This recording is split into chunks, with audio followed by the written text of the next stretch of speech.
So let's begin. Today's lecture is the fifth lecture of the chapter of electrostatics, the 10th one of your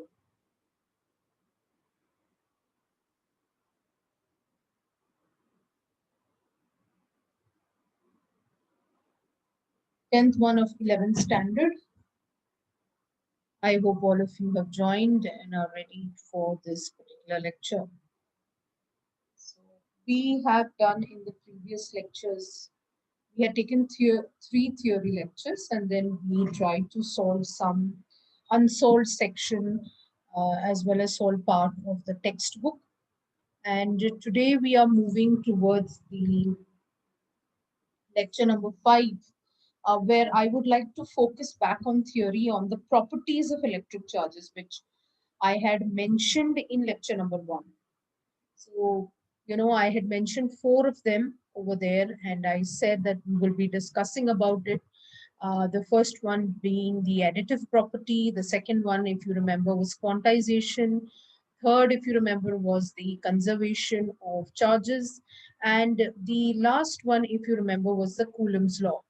So we did do Coulomb's law, and now we will be concentrating on the other three of most important part of electrostatics, that is the other three. So I hope all of you are here and I can start. So I'm just waiting as I can see some of you are still joining. So just give me a minute.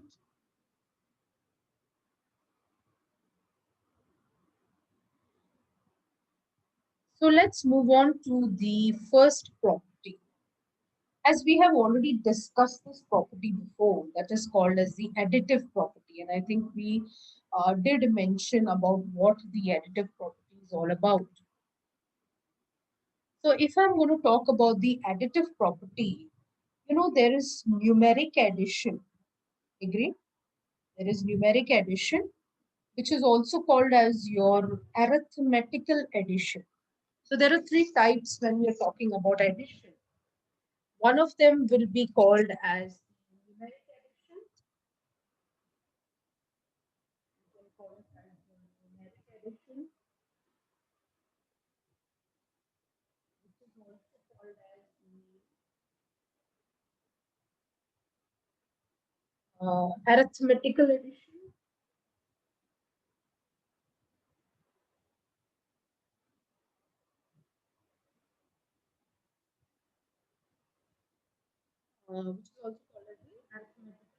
That is the numeric addition.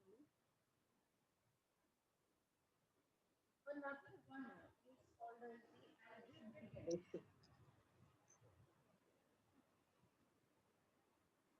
The other one is called as the algebraic addition.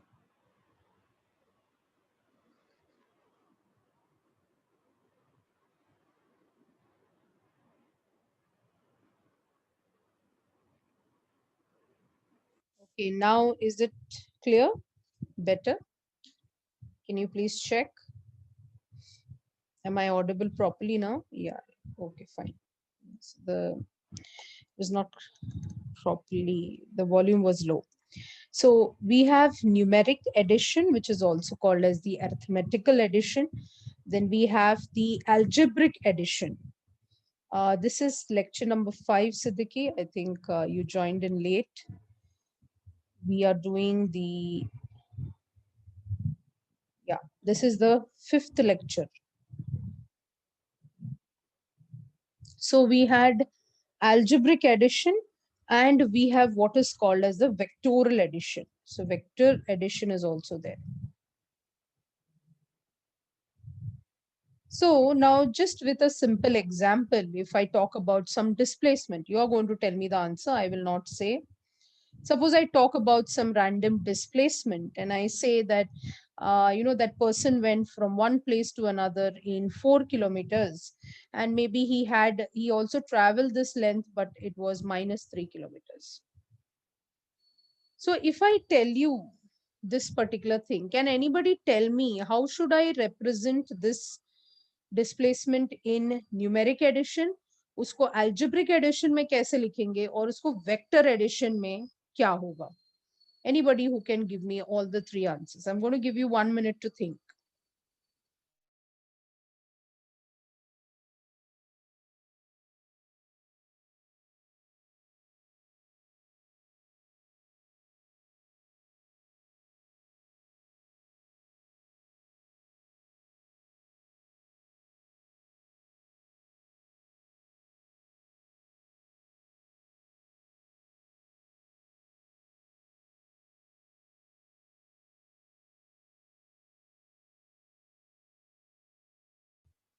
So try a little. Okay. Suppose मैंने कहा numeric addition, तो answer क्या होगा इसका? अगर numeric addition है या arithmetical, सा आंसर बता दो बस कि न्यूमेरिक एडिशन अगर करते कि एक आदमी 4 किलोमीटर इधर गया नीचे, ये जो पाथ है उसने -3 किलोमीटर चला, तो what will be numeric addition?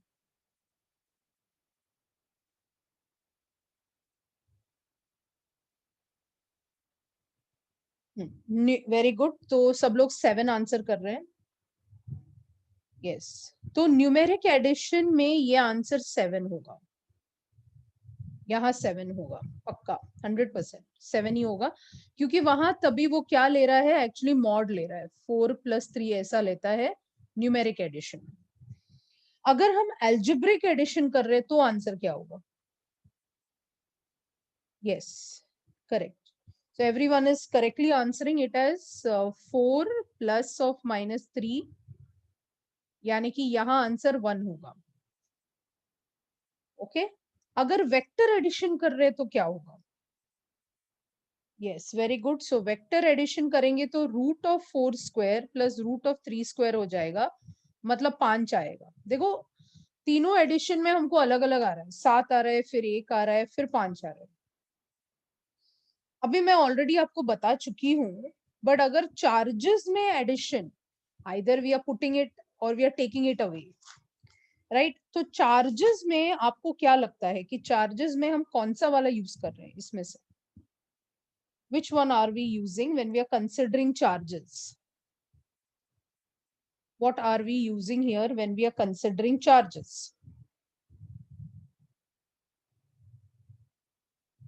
Yes, very good. So जब हम यहाँ charges की बात करते हैं तो हम clearly algebraic addition की बात कर रहे हैं, and इसमें कुछ भी doubt अभी नहीं होना चाहिए. So this is one of the properties of charges, that it follows the additive property and it follows algebraic addition, not numeric, not vector. Clear है बच्चा? So this was just to make it clear in case of any, अगर थोड़ा भी doubt था दिमाग में तो वो निकल जाए. तो हम कभी भी मॉड नहीं लेने वाले. हम मतलब चार्ज के पॉजिटिव और नेगेटिव को हम हमेशा उसको इंपॉर्टेंस देने वाले हैं. तो आगे बढ़े. ओके. तो एडिटिव प्रॉपर्टी क्लियर हो गया. हम प्रॉपर्टीज ऑफ चार्जेस की बात कर रहे हैं जहां हमने एडिटिव प्रॉपर्टी देखा.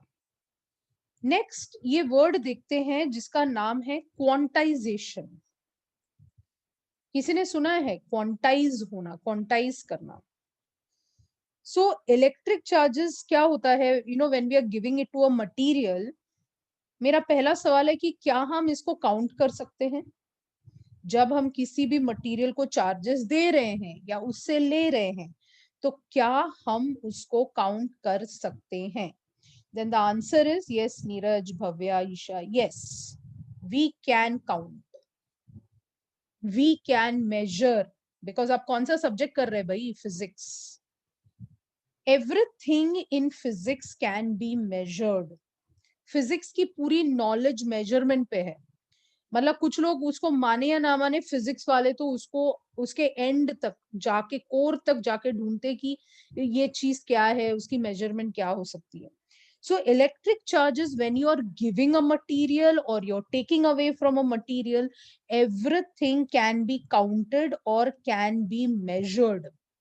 ये आपको बहुत क्लियर होना चाहिए. Yes, counting of counting of charges does take place. अगर काउंटिंग होता है, then the question arises how much. अगर मैंने किसी को दिया है, हम बोल रहे हैं ना चार्ज दिया, चार्ज लिया, तो कितना दिया, कितना लिया, जब वो सवाल उठता है तो आपके दिमाग में वर्ड आना चाहिए, yes correct Pranay, it's a quantitative science. तब आपके वर्ड आपके दिमाग में, हाउ मच, किसी ने पूछा कि कितना चार्ज दे रहा है तूने 2 कूलम दिया, 5 कूलम दिया, 10 कूलम दिया। जब चार्ज लेन देन की बात आती है तो हर फिजिक्स के स्टूडेंट को ये वर्ड समझना चाहिए जिसका नाम है क्वांटाइजेशन। सो क्वांटाइजेशन मतलब क्या होता है? से फॉर एग्जाम्पल मैंने आपसे कहा, suppose this is a graphical representation, और मैंने आपसे कहा कि एक पार्टिकल है जिसका चार्ज पहले कुछ नहीं था, तब उसका जो मिनिमम चार्ज है वही था, या कुछ नहीं था, वो कंडक्टर चार्ज ही नहीं हुआ था। बाद में मैंने देखा, मतलब ये ग्राफ है, तो ये ग्राफ में इसके एक्स एक्सिस पे मैंने इसको देखा है, वाई एक्सिस पे वो 0 है। और फिर थोड़ी देर बाद, मतलब जब उसकी चार्जिंग हो जाती है, मान लो उसका कुछ रीडिंग इधर ऊपर आया, मतलब बढ़ गया। अब समझ रहे हैं? इसका मतलब है यहां से यहां वो राइज हुआ है, मतलब चार्जिंग हुआ है उसका। ओके, कहीं तो चार्जिंग हुआ है उसका। अब ये जो बढ़ रहा है ना, ये जो बढ़ रहा है, दिखने में तो सबको लगेगा कि भाई लीनियर ग्राफ है, मतलब ऐसा लगेगा कि यार ये लीनियरली बढ़ा है। देखने में कोई भी इंसान बोलेगा कि वो लीनियरली बढ़ा है, बट वो लीनियरली नहीं बढ़ता है, वो कुछ इस तरीके से बढ़ता है। You know the making of this graph is something like this. वो इस तरीके से बढ़ता है, इसको हम क्वांटाइजेशन कहते हैं। अब और इसको समझते हैं, मैं सिर्फ डायग्राम बताया, मतलब दिखने में वो ऐसा लगता है कि वो स्ट्रेट बढ़ा, नहीं, ये स्टेप वाइज बढ़ता है। स्टेप वाइज मतलब क्या?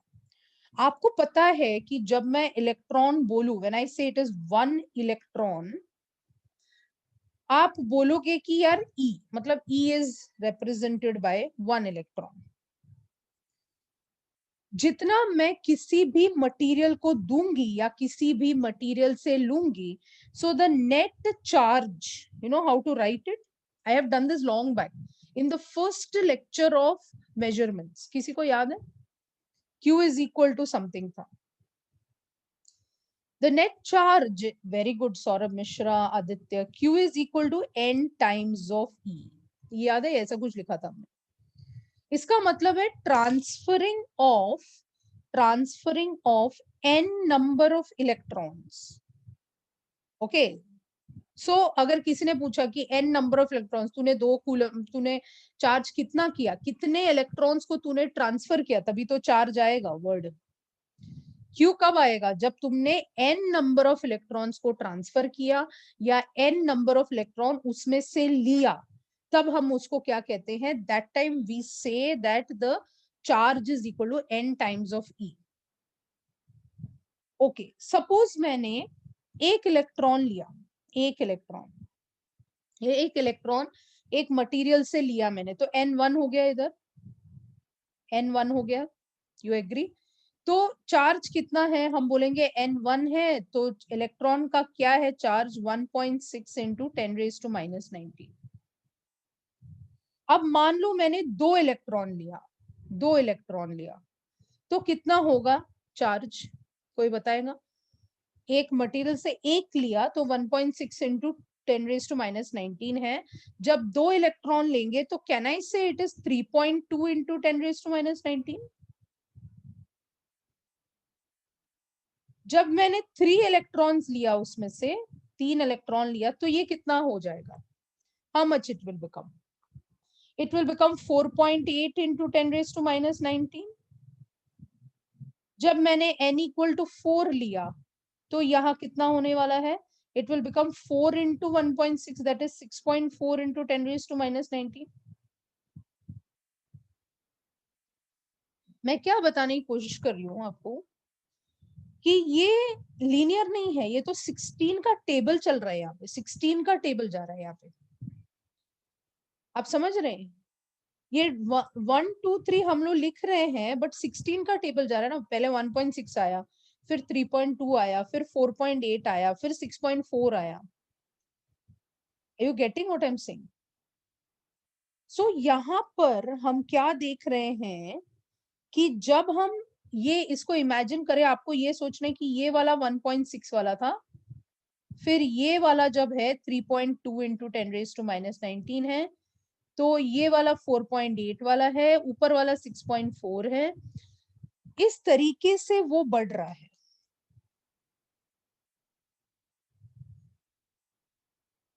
यानी कि increase of a charge is not a continuous process. क्या ये डायलॉग हम मार सकते हैं? Increase of a charge is not continuous. 1.6 के बाद 1.7 नहीं हो रहा है, 1.6 के बाद वो 3.2 हो रहा है। आप समझ रहे? 1.6 के बाद वो 3.2 हो रहा है, 3.2 के बाद वो 4.8 हो रहा है। यानी कि increase of charge is not a continuous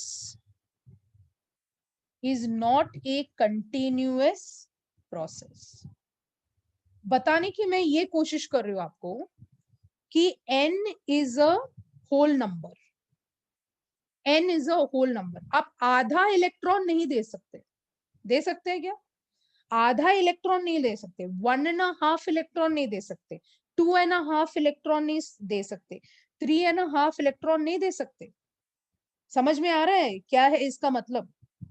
कि ये शिफ्टिंग बहुत क्लियर है कि एक चार्ज लिया तो 1.6 है, 2 लिया तो 3.2 है, 3 लिया तो 4.8 है। 4.5 नहीं आने वाला है कभी भी।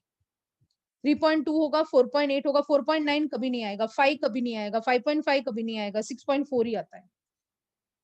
So the increase of charge is not a continuous process. It is not happening like a linear graph. 1 के बाद 2, 2 के बाद 3 नहीं आने वाला है। 1.6 के बाद सीधा 3.2 ही आता है। यानी कि इसकी इंक्रीज स्टेप वाइज होती है।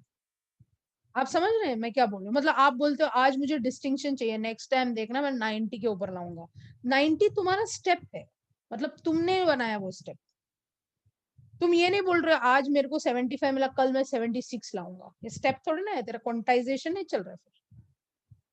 Are you understanding? You always think of a step, एक level. Are you understanding? 35 पे इंसान पास होता है, 75 पे उसको डिस्टिंक्शन आती है, वो स्टेप हो गई। क्योंकि 35 के बाद सीधा 75 पे वो चेंज होगा। तेरा जो पास का क्या बोलते हैं फर्स्ट क्लास या डिस्टिंक्शन होता है, वो कंटिन्यूअस नहीं है। 35 के बाद वो बोलेंगे सेकंड क्लास लो ले लो, 60 के बाद बोलेंगे फर्स्ट क्लास पकड़ लो, 75 के बोलेंगे डिस्टिंक्शन पकड़ लो, है कि नहीं? तो वो उन्होंने डिजाइन किया हुआ स्टेप्स है। तो क्या आपका मार्किंग सीम कंटिन्यूअस है? नहीं, बोलेंगे आप क्वांटाइज्ड है। Quantize can be used in day to day life also. So quantity of a charge, यानी कि ये क्वांटाइजेशन की एक प्रिंसिपल है। तो क्या है क्वांटाइजेशन की प्रिंसिपल? कि the quantity of charge on a body is always the integral multiple of charge on an electron. तो ये चीज आप लिख सकते हैं।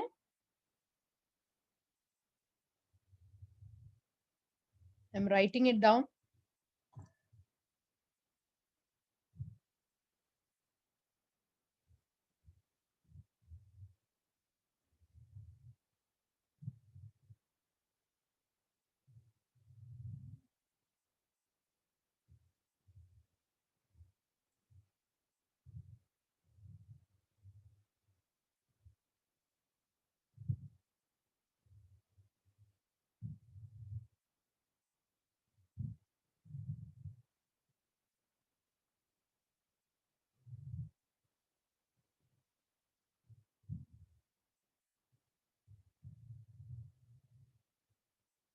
इसका मतलब है हम एक चीज को बहुत बहुत क्लियर कर रहे हैं। आपको पता है कौन सी चीज हम क्या बता रहे हैं? Electron can not be broken. समझ रहे हैं हम क्या रीजन एकदम एग्जर्ट कर रहे हैं यहाँ पे कि electron can not be broken के। Electron is the smallest entity it is the smallest entity और उसको आप तोड़ नहीं सकते, इसलिए 1.5 2.5 तो वर्ड आता ही नहीं है, that is highly impossible. And whatever an electron carries, that charge is also equally very important, possible, and it's very, very important. So just write this down and tell me when it is done. So this is quantization. I hope you understood the meaning of the word quantization, and that becomes the second property of the properties of charge. First one being the additive property, which we saw. Algebraic addition is what happens in the chapter of electrostatics when we say that charges are in excess or charges are deficient, या less, then we say whatever लेन देन होता है वो एक algebraic property है. और secondly हमने देखा क्वांटाइजेशन क्या होता है, यानी कि अगर मैं बोलूं आपको कि 10 कूलम चार्ज है तो आपके दिमाग में जाना चाहिए, and we have already done कि एक कूलम बनाने के लिए कितने इलेक्ट्रॉन्स लगते हैं. हमने ये ऑलरेडी आपके साथ डिस्कस किया है. कितने इलेक्ट्रॉन्स लगते हैं? यस, वैल्यू तो बढ़ती रहेगी राज, उसका कुछ लेन देन. सी, आप बोलते हो कि 2 का 4 हुआ, 4 का 16 हुआ, बट वो कैसे बढ़ा वो इम्पोर्टेंट है ना, कि ऐड होके बढ़ रहा है, कि स्क्वायर होके बढ़ रहा है, कि क्यूब होके बढ़ रहा है. So there has to be some principle. बढ़ना और कम होना बात नहीं है. अगर मैंने वहां से चार्ज इकट्ठा करना चालू किया तो मैं बढ़ा रही हूँ वैल्यू को, चार्ज बढ़ा रही हूँ, इतना ही मतलब है उसका. समझ रहे हो? That's what quantization means. बढ़ ही रहा है ना, मतलब स्टेप बाय स्टेप. स्टेप मतलब क्या? तू चढ़ेगा ना तो वैल्यू तो बढ़ेगा ही, बट तू स्लोप में नहीं जा रहा है, तू स्लोप पे नहीं चढ़ रहा है, वहां स्टेप्स दिए गए हैं तेरे को पैर रखने के लिए, उसका मतलब वो होता है. Yes, 6.25 into 10 to the power 18. Very good. तो 6.25 into 10 to the power 18 electrons होते हैं एक कूलम में. ठीक है, पक गए कि कर सकते हैं और? Are you ready? Okay, can I move ahead? Okay, so let's study a little more. The next thing that I am going to talk about today is called as the conservation of charges. तो आपने देखा था कि वहां 4 property थी. एक जो था वो था एडिटिव प्रॉपर्टी, जो हमारे दिमाग में अभी पक्का हो गया है. सेकंड जो हमने ध्यान रखा था वो है अपना कौन सा? क्वांटाइजेशन की प्रॉपर्टी. अब हम आ रहे हैं, बहुत इंपॉर्टेंट है ये, इसको हम कंजर्वेशन ऑफ चार्जेस कहते हैं. कंजर्वेशन वर्ड आपने पहली बार तो सुना नहीं है, कब से सुन रहे लाइफ में? Nothing can be created, law of energy का कंजर्वेशन होता है, एंगुलर मोमेंटम का कंजर्वेशन होता है. हर चीज की आपने कंजर्वेशन की प्रॉपर्टी जैसे रट ली है लाइफ में. नहीं, I don't know what you must have studied. Energy can neither be created nor be destroyed. It can be transferred from one form to another. And, the total energy in the universe is always conserved. मतलब ये तुमने रट लिया अपने life में. ये 3 चीजें तो मुझे लग रहा है कि आपने 100% रटा है. अब मैं इसको चार्ज की भाषा में बोलूंगी, बिकॉज कंजर्वेशन ऑफ चार्जेस की बात हो रही है, तो कंजर्वेशन ऑफ चार्जेस की भाषा में इसको क्या बोलेंगे? हम ऐसा बोलेंगे कि we can not create new charge. चलेगा? Right. We will talk about in terms of charges. तो अगर आप चार्जेस की बात करें तो आप लिखेंगे we can not create any charge. ये आपके दिमाग में आएगा. ठीक है, we can not create any charge. If you can not create any charge, हम ऐसा भी बोल सकते हैं we can not destroy any charge. मतलब ये पुरानी फिजिक्स की बातें हैं, तो हम इसको देख लेते हैं फिर बताते हैं कि क्या गड़बड़ हो रही है. कुछ तो चेंज हुआ है 1950s के इस पार, बहुत कुछ चेंज हुआ है. So we can not destroy any charge. आपको सोचना है, आपके साइंस के जितना आपने स्कूल में पढ़ा रहेगा या केमिस्ट्री जो आपको बताती है कि क्या ये स्टेटमेंट्स करेक्ट हैं. Okay, we can transfer charge. We can only transfer charge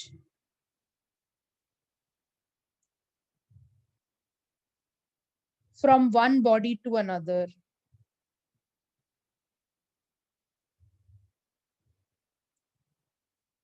ऐसे सब आपने मतलब you can correlate of what I'm saying, and I can say that the total charge in the universe is always constant.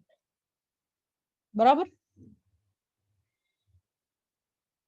Because हम हमेशा कहते हैं कि the number of charges are constant.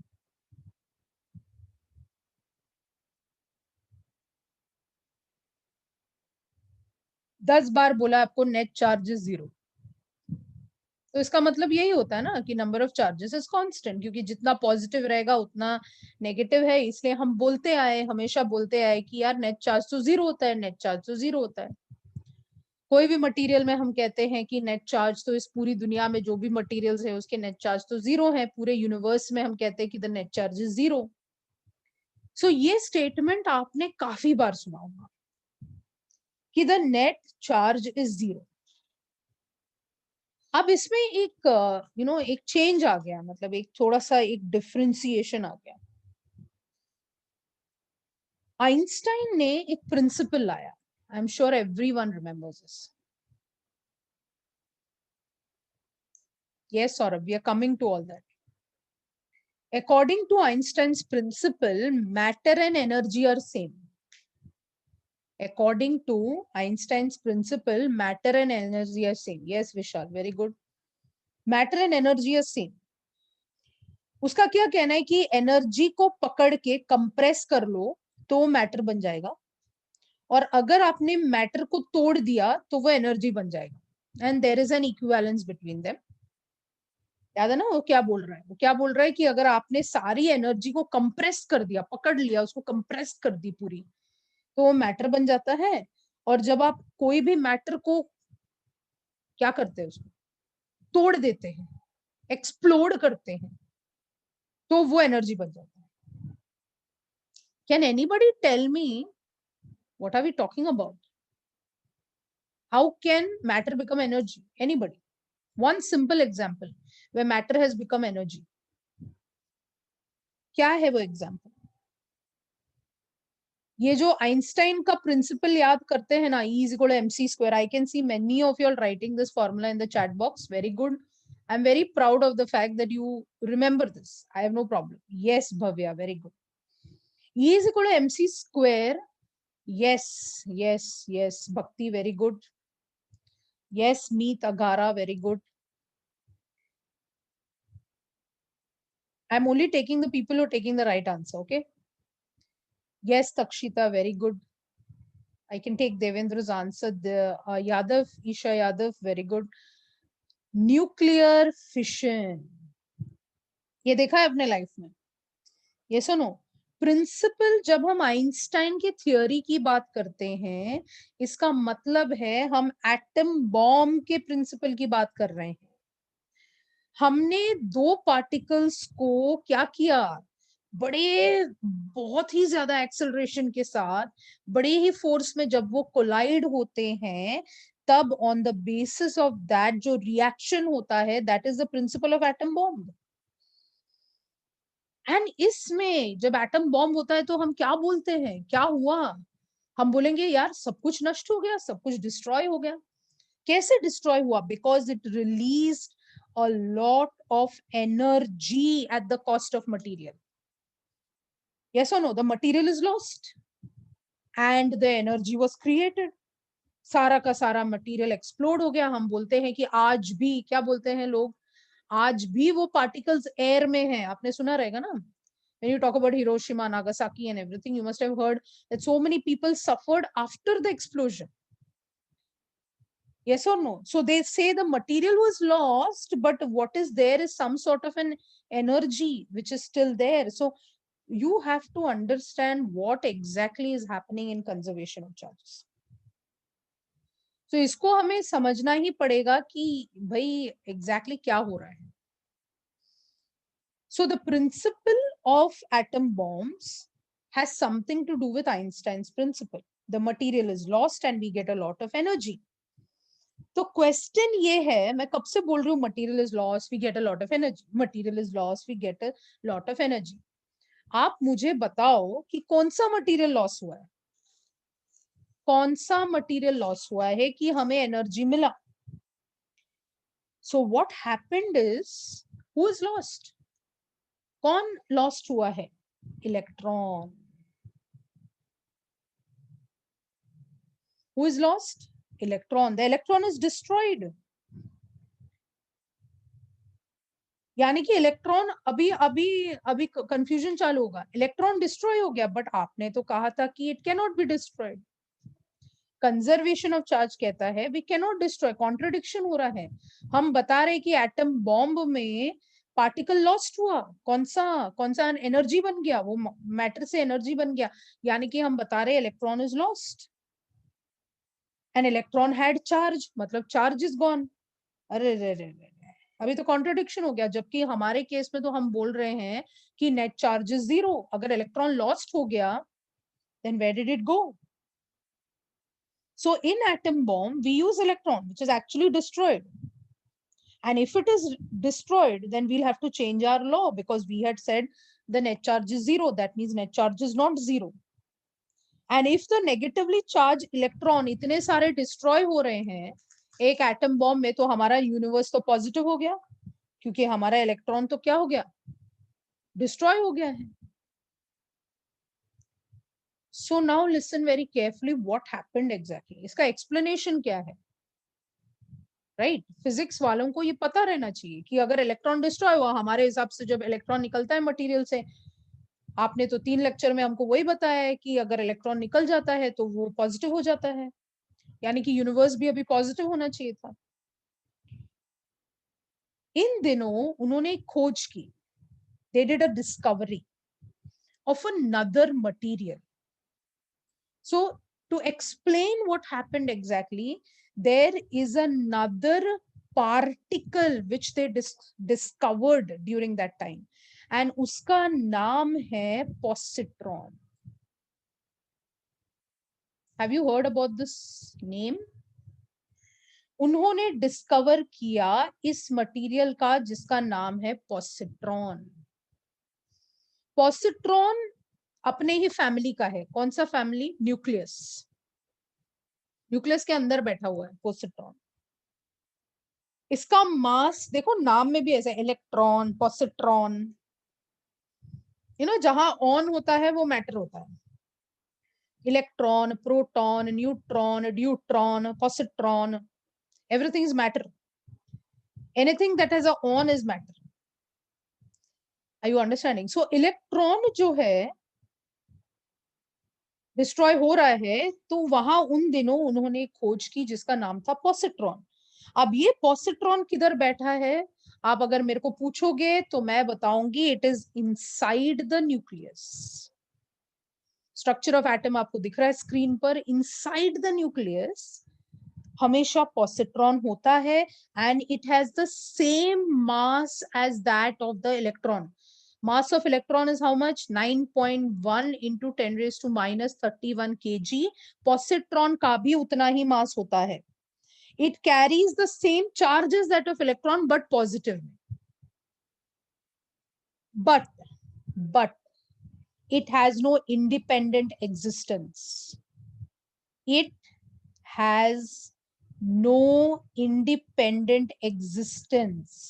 मतलब आपको क्या लग रहा है, क्या बात हो रही है? यानी कि मतलब क्या है? It does not have any independent existence. It is found only inside the nucleus. इसका मतलब क्या है आपको पता है? इंडिपेंडेंट एग्जिस्टेंस का मतलब वो हमेशा कभी अकेला नहीं रह सकता.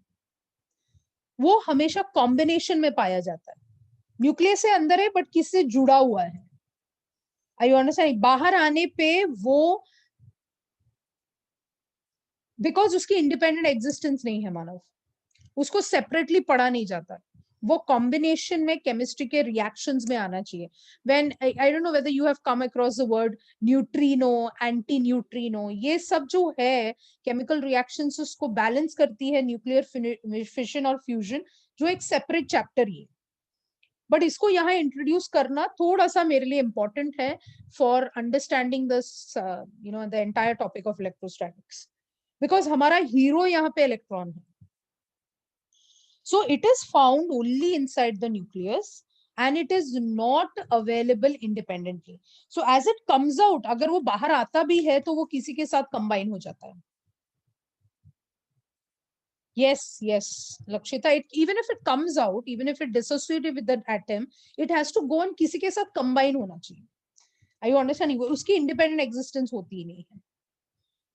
So यहाँ इस conservation of charges को समझने के लिए कि भाई क्या बोला अभी, इसको और समझने के लिए हमें दो चीजों की समझनी पड़ेगी और उसका नाम है annihilation. Have you heard about it? Annihilation. Anybody has heard about this reaction?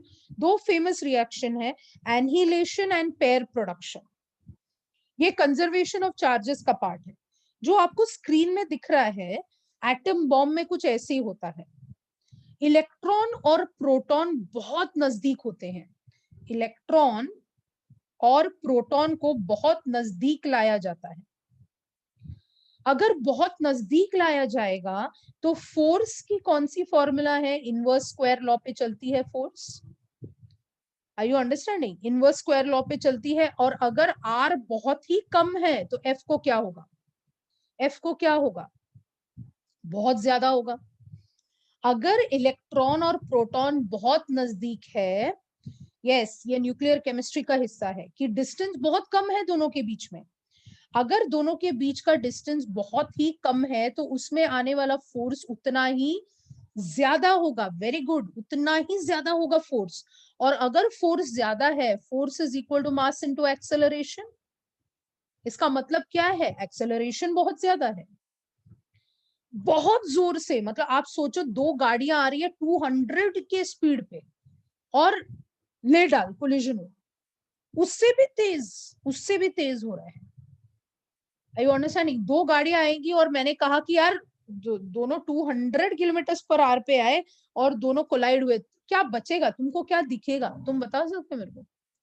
तुमको क्या दिखेगा जब ये एक्सप्लोजन होगा? ऐसा एक कोलिजन हुआ रोड पर तो तुमको दिखेगा क्या? What is your vision? कुछ नहीं दिखेगा. हे भगवान, क्या होगा इस देश का? स्मोक दिखेगा, ब्लास्ट दिखेगा, नथिंग दिखेगा, कोलिजन दिखेगा. I am still waiting for the word. Fire दिखेगा. I am still waiting for the word. क्या उसके टुकड़े नहीं हो जाएंगे? क्या उसके, क्या बोलते हैं उसको, पार्टिकल्स इधर उधर नहीं हो जाएंगे? वो खुद ही वो लोग सब, it will spread out, it will break, it will into small small particles. आप बोलोगे भाई कुछ नहीं बचा उधर. तुम खुद ही बोलोगे कुछ नहीं बचा भाई, कुछ नहीं बचा. Yes, are you understanding? So atom bomb के रिएक्शन आपके सामने हो रही है. पॉजिट्रॉन और जब इलेक्ट्रॉन दोनों जब कंबाइन होते हैं, जहां फोर्स बहुत ज्यादा होता है, जहां बहुत एक्सेलरेशन होता है, मतलब फोर्स हम कहते हैं इतना बढ़ जाता है, मिलियंस ऑफ इलेक्ट्रॉन वोल्ट हम बोलते हैं, इतना बढ़ जाता है, इतना बढ़ जाता है, इतना, मतलब सेम डेंजरस सिचुएशन जहां दो गाड़ी हेड ऑन अगर बम्प करेगी एक दूसरे पे, ब्रेक होके थोड़े थोड़े छोटे छोटे टुकड़े हो जाएंगे यार. अभी तुम सोचो, ये तो और भी छोटे हैं, ये तो सबसे छोटा है इलेक्ट्रॉन और पॉजिट्रॉन. अगर ये एक्सप्लोड हो गया तो क्या बनेगा? आपको जो दिख रहा है उसको गामा रेस कहते हैं. जो आपको दिख रहा है इसको गामा कहते हैं. गामा रेस का सिंबल है ये.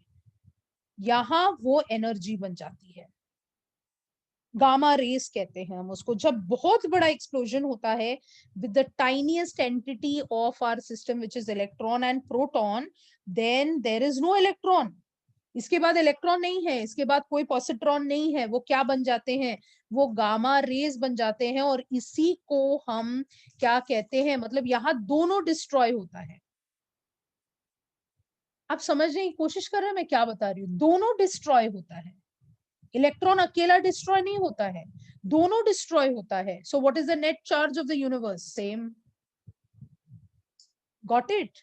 बिकॉज हम जब यहां बोलते हैं, हमें पॉजिट्रॉन का कोई नॉलेज नहीं था, हम सिर्फ इलेक्ट्रॉन के बारे में सोच रहे थे, क्योंकि मैम आप ही ने तो बोला कि चार्ज तो Q is equal to N E है, राइट? तो आपको क्या लगा? Q इज इक्वल टू क्या है? एन ई है. तो और हमें क्या देखना है, मतलब इसमें और क्या बात हो सकती है?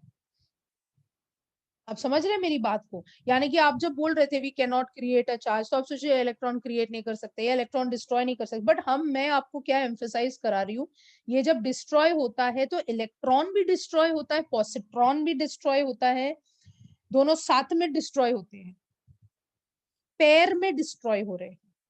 यानी कि हम ऐसा लिख सकते हैं, electron plus positron gives you gamma rays. और गामा के पास कोई चार्ज नहीं रहता, गामा इज चार्जलेस, उसका कुछ नहीं होता है, gamma does not carry any charge, gamma rays does not have any charge, so the material is converted to energy and there are no charges. इसका ये मतलब है, क्या हम इसको थोड़ा चेंज करके लिखें कि charges can be destroyed, charges can be destroyed in pairs. Charge destroy होता है, मतलब हमने यहाँ कैसे लिखा है, we can not destroy any charge, तो हम इसको कट करके क्या ऐसा लिखते हैं, charges can be destroyed, can be destroyed in pairs.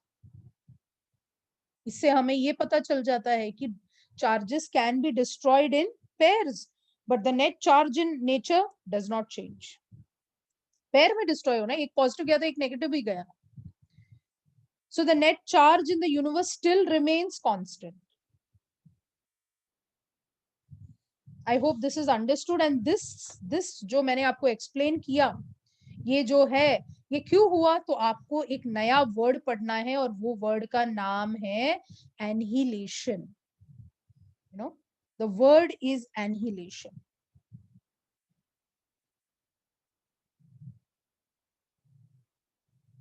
ये है आपका वर्ड, annihilation की वजह से ये होता है। Annihilation is the word that you must remember. That means you must remember E minus plus E plus is giving you nothing but gamma rays. Positive और नेगेटिव है ना बेटा, पॉजिटिव और नेगेटिव दोनों डिस्ट्रॉय हो रहे हैं साथ में ना, लेट देम हैव द, अच्छी बात है ना, सेम मास है सेम चार्ज है, अच्छी बात है ना, नहीं तो फिर कंफ्यूजन होता है कि मास बच रहा है कि क्या, चार्ज बच रहा है कि क्या है, दोनों का सेम चार्ज है तो कुछ नहीं बच रहा है, everything is destroyed because gamma does not have any mass, gamma rays does not have any charge.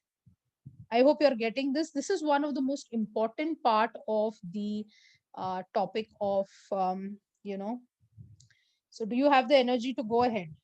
This is one of the most important topics that we need to understand before we go ahead.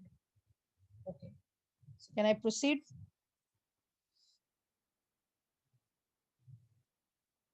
Okay.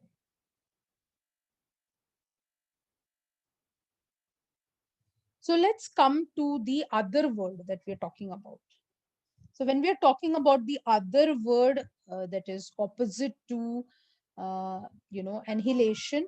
So this is something that you can see a picture where electron and positron will collide and that will release into energy. So this is the process of annihilation. This is like a diagram which chemistry people might, give you, that when electron and a positron combine or collide, then that gives rise to what is called as gamma radiation. So this gamma is also called as, this is the symbol used for gamma, isko gamma kehte hain. These are also called as gamma rays. They don't have any charge, they don't have any mass, these are rays. You remember, I think I must have taught you something called electromagnetic rays in the first initial part of measurements, telling you about gamma rays, x-rays, uv visible, if you remember when we had done initially, because that was important for us at that point of time. So annihilation is the process of electron and positron. And if you want to write something about the positron, you can say the positron is positively charged. That is one thing that you can write about it. It is positively charged because many people do not speak about it. And I really feel that you should know about it. The charge of a positron is nothing but same as that of the electron, plus 1.6 plus 1.6 into 10 raised to minus 19 coulomb. the mass of the positron is same as that of the electron, which is 9.1 into 10 to the power minus 31 kg, and it cannot exist independently. It resides, or it exists in nucleus. That is something that you have to uh, understand. And it, one more point that you can write over here with respect to a positron is that it does not exist independently.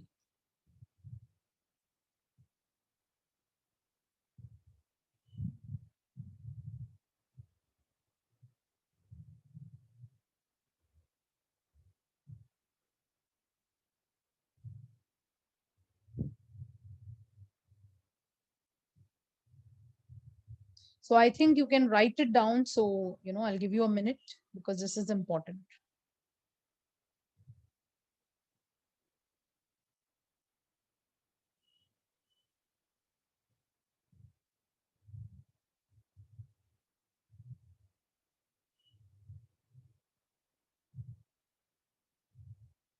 Okay, so when you finish, just give me a thumbs up so I know that you have completed.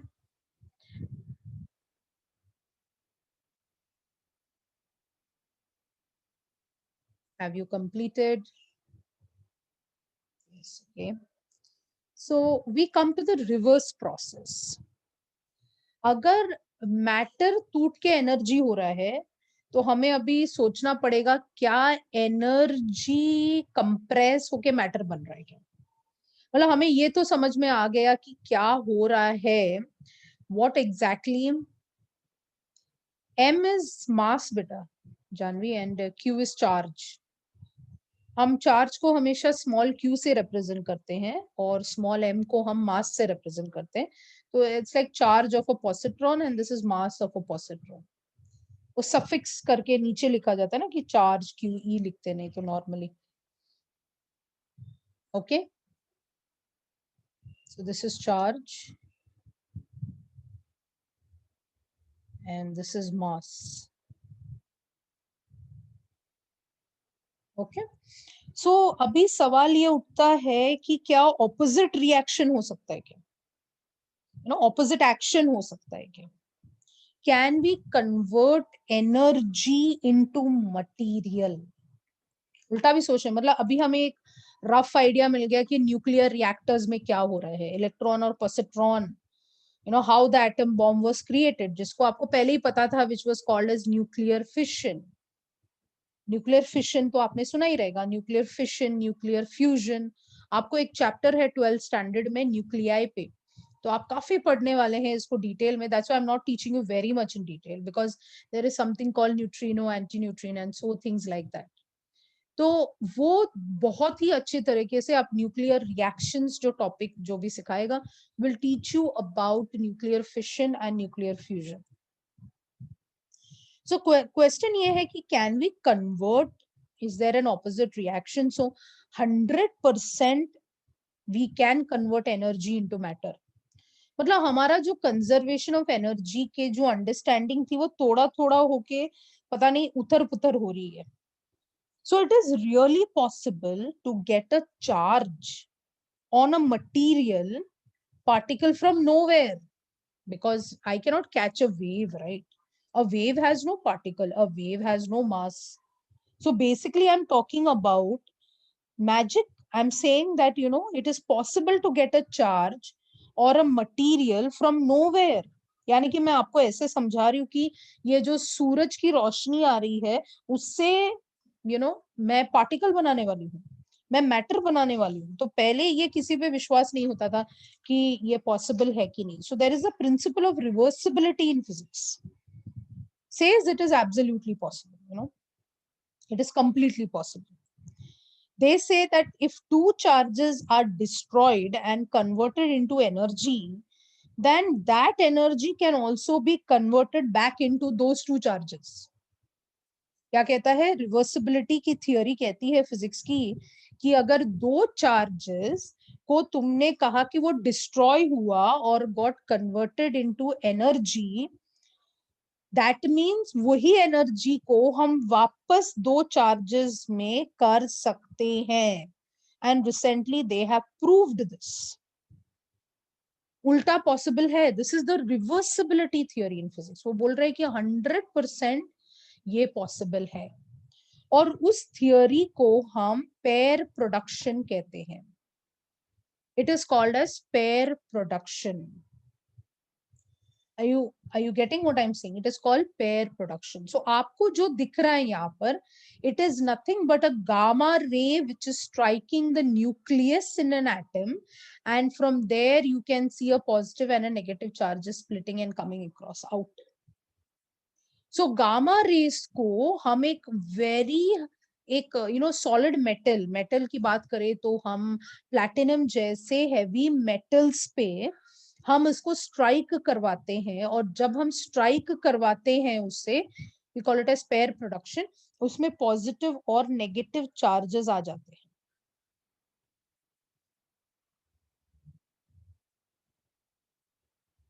3 lines क्या है जानवी? कहां पर 3 lines? No, just it's just the diagram बेटा, इतना detail में मत जाओ. I am telling you E plus and E plus is positron and E minus is electron. So as you can see, this is called as pair production. So recently ये बात निकल के बाहर आई कि ये रिवर्सिबिलिटी की थियोरी जो है ये एब्सोल्युटली पॉसिबल है कि जब कोई भी हार्ड मेटल पे, कोई भी प्लैटिनम जैसे मेटल पे अगर बहुत हार्ड मेटल है और उस पर अगर हम लोग गामा रेज भेजेंगे तो वो एनर्जी जो है वो मटेरियल क्या करेगा, एब्जॉर्ब कर लेगा.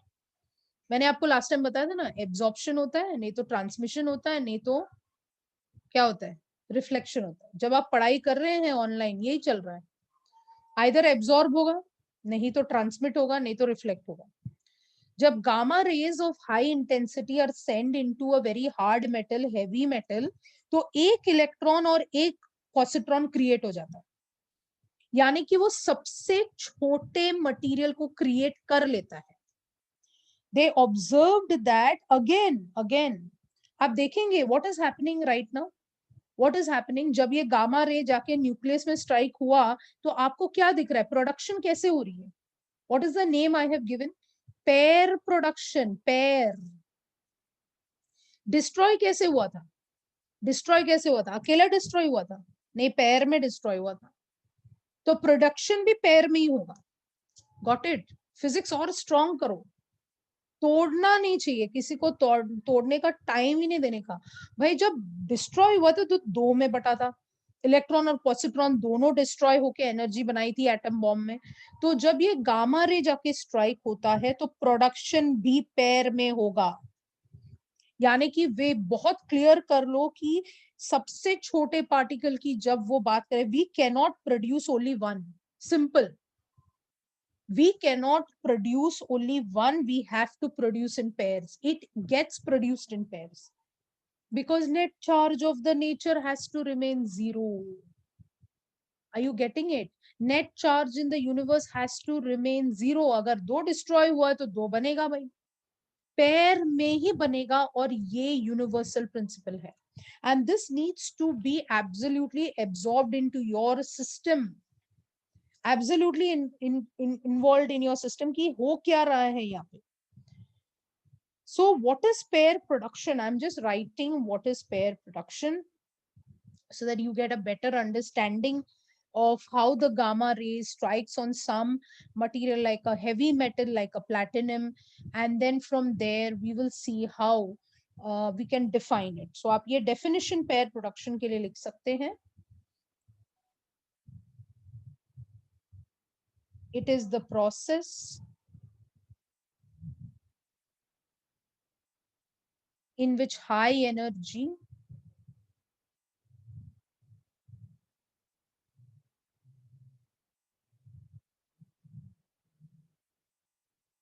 rays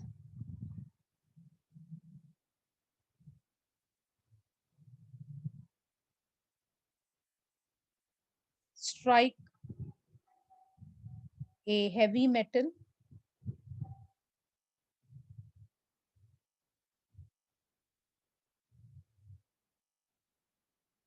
and a pair of particles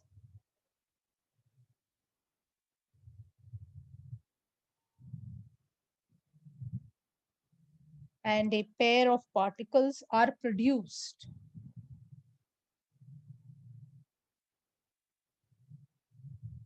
which are one electron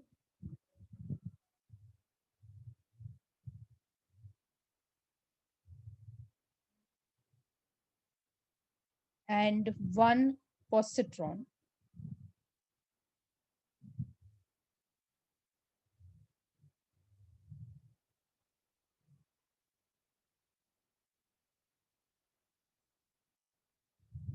Hence, net charge remains 0.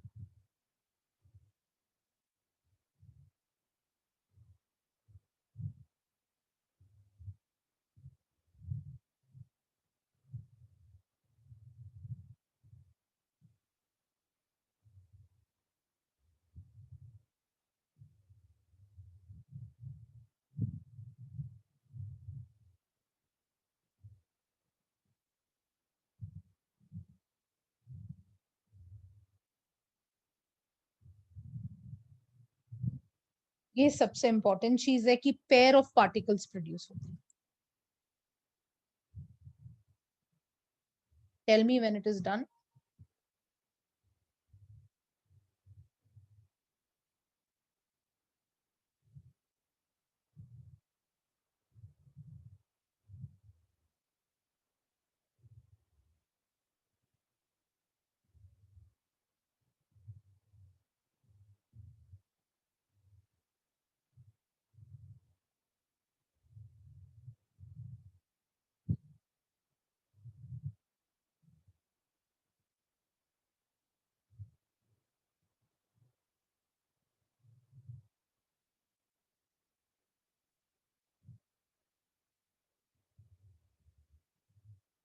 I hope concept बैठ रहा है, because all of these concept I need further. You'll understand why I'm teaching you all of these. Some of this is not there very well explained in your book also, but I'm explaining to you because when you come to answering multiple choice questions of your own, that time you realize that certain concepts are like very much in depth in the questions and may not be so well explained in the book.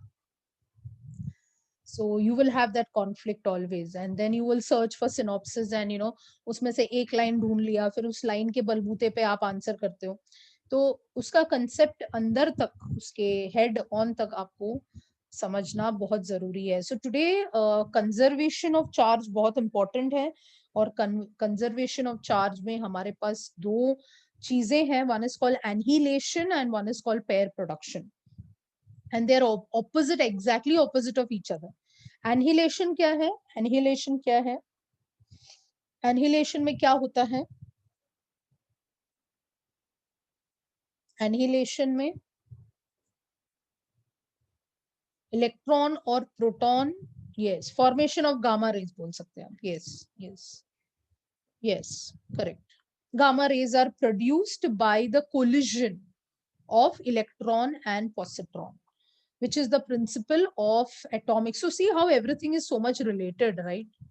It is so related that E is equal to mc square में आपने सोचना चालू किया और आप annihilation तक पहुंचे, जिसका कंजर्वेशन ऑफ एनर्जी में भी असर पड़ता है, right? So the net charge will always remain what? The net charge will always remain 0.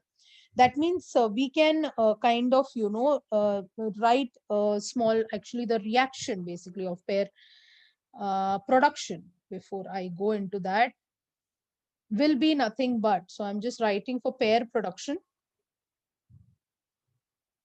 I'm just cancelling this out. It is E plus E plus, वो reaction आप लिख के रख सकते हैं, pair production. So how they write it, I'm saying, they have gamma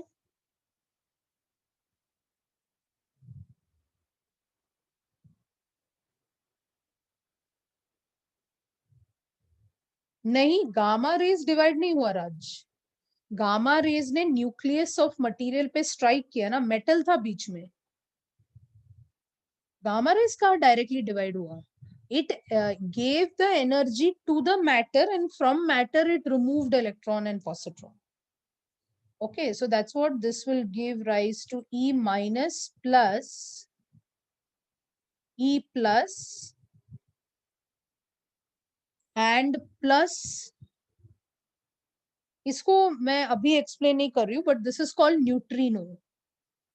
if you know chemistry में कभी भी आया तो आपको पता रहना चाहिए कि इस एक्सपेरिमेंट में there is something called neutrino and antineutrino. This is your electron and this is your positron.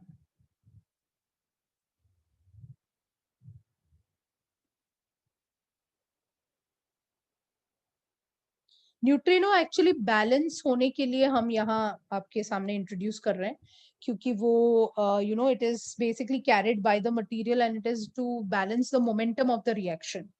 So this you will study in detail when you are studying the nuclear, entire process.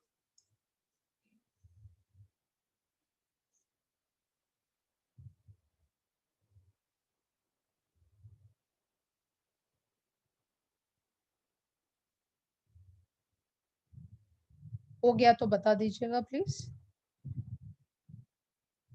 Yeah, Raj, something like that.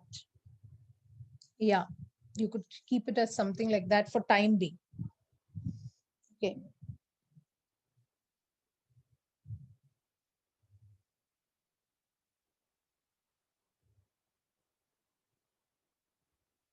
Okay, so we need to write a modified conservation. So can I write the modified conservation? Not much changes, but a modified conservation of charges we'll have to write.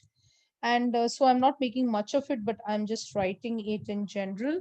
I will say the charges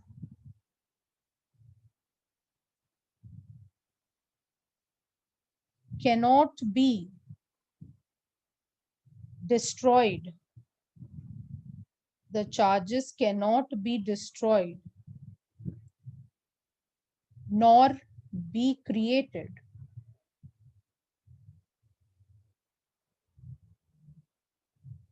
individually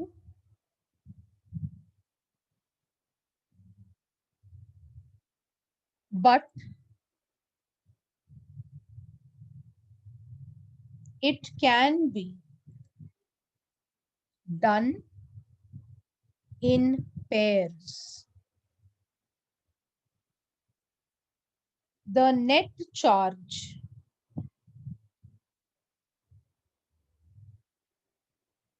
in nature always remains zero. So this is something I really want you to remember all your life whenever you're learning physics, because you are so used to saying it very like a by heart thing, where you don't think about it. यानी कि आप कभी भी उसको सोचते नहीं है. Energy can neither be created nor be destroyed, everything. So it's so monotonous, like it's like some radio recorder किसी ने चालू कर दिया. मुझे याद है क्लासरूम में जब भी मैं कंजर्वेशन की बात करूँ तो एक रेडियो रिकॉर्डिंग की तरह चालू हो जाते सब लोग. Energy can neither be created nor be destroyed. It can be converted from one form to another. The net energy in the universe remains constant. But उसकी मतलब क्या है भाई? उसका मतलब क्या है, उसकी अंडरस्टैंडिंग क्या है? तो here when you are talking about charges, ये कंजर्वेशन ऑफ चार्जेस आप करंट इलेक्ट्रिसिटी में भी पढ़ेंगे, because when you have Kirchhoff's laws, वहां कंजर्वेशन ऑफ चार्जेस का वर्ड आएगा. काफी बार आप इस वर्ड को जब भी सुनेंगे, you know whenever you hear the word conservation of charges, आपको अभी उसका जो way of thinking है उसको थोड़ा सा modify करना है. The way you think about it now has to be absolutely different. I hope you are understanding what I am saying. So whatever I did today, is it very clear to you, children?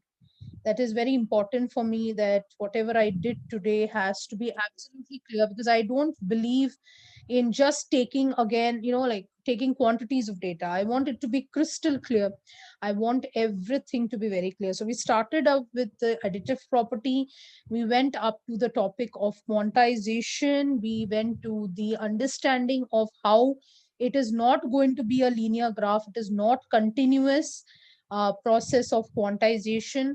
And then we came to the concept of the conservation of charges, where we said that Einstein said that E is equal to mc square. Then we wrote the conventional statements of conservation, and then we are relating it to the atom bomb, where electron and positron combine to form the atom bomb का concept. So this has to be very clear that electron and positron, यानी कि आज आपने एक नया नाम पढ़ा है और उसका नाम क्या है, positron. So positron की कुछ properties हमने लिखे थे आपके सामने. So positron is positively charged. It exists only in the nucleus. It has no independent existence. Its charge is positive, but it has the charge equal to that of the electron, and uska mass is equal to that of the electron itself. So I hope that this will be very clear to you. And this was the reaction that we had seen for annihilation. I mean the pair production. ये pair production का था, और हमने pair production देखा कि जहां gamma जो है किसी भी न्यूक्लियस में एब्जॉर्ब हो जाता है, और वहां पेयर पॉजिटिव और नेगेटिव चार्जेस प्रोड्यूस हो जाते हैं. And therefore we gave the entire statement for pair production. So destroy भी पेयर में होता है, बनता भी पेयर में है. You understand? सो ये चीज बहुत ही क्लियर होना चाहिए. So I will be ending the lecture today, and I believe that all of you have a wonderful time, and I hope that you understood everything. Thank you so much for joining me. Take care, and please revise. I will try to upload it as soon as possible. Thank you and take care. Yeah, bye bye.